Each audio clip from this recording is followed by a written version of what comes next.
রাতের অন্ধকারে এক নির্জন রেল স্টেশনে দাঁড়িয়ে আছে সৌম্য একা। ফিকে লণ্ঠনের আলোতে ভৌতিক নীরবতা যেন তার চারপাশ ঘিরে ধরেছে।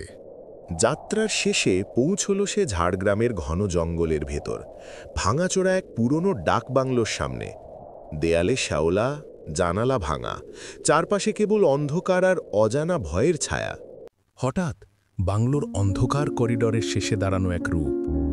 Soumya, I've been waiting for you. Come closer.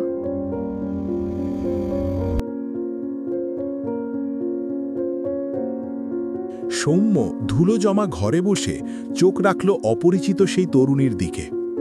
মেহরুনও তাকিয়ে আছে তার চোখে, গভীর টানে, রহস্যময় হাসিতে।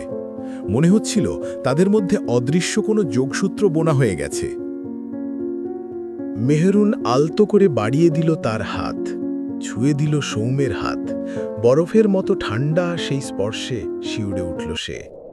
মুহূর্তেই নিভে গেল মোমবাতি, ঘর ডুবে গেল অন্ধকারে। বাংলোর ছাদে দাঁড়িয়ে পূর্ণিমার আলোয় দুজনের চোখে চোখ পড়ল।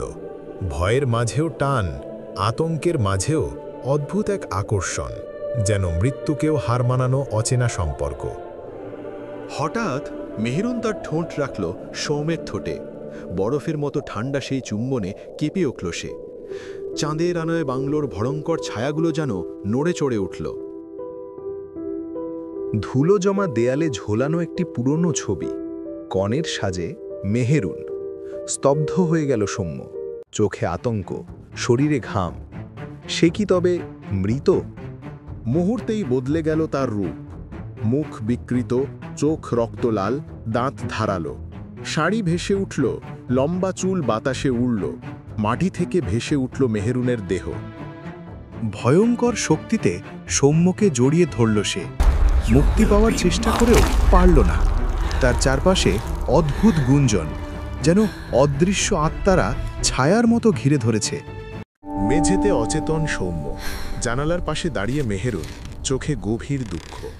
পূর্ণিমার আলোয় তার গাল বেয়ে গড়িয়ে পড়ল এক ফোঁটা অশ্রু। কে জানে, এ প্রেম ছিল না প্রতিশোধ? ভোরের আলো ফুটতেই ডাকবাংলোর সামনে ভিড় জমালো গ্রামবাসী। মাটিতে পড়ে আছে সৌম্যের নিথর দেহ, আর ভাঙা জানালার ফাঁক দিয়ে এক মুহূর্তের জন্য দেখা গেল মেহরুনকে। তারপর মিলিয়ে গেল সে চিরকালের অন্ধকারে। আরও ভৌতিক ও রোমান্টিক গল্প দেখতে চাইলেই এখনই সাবস্ক্রাইব করুন। নতুন গল্প খুব শীঘ্রই আসছে, মিস করবেন না।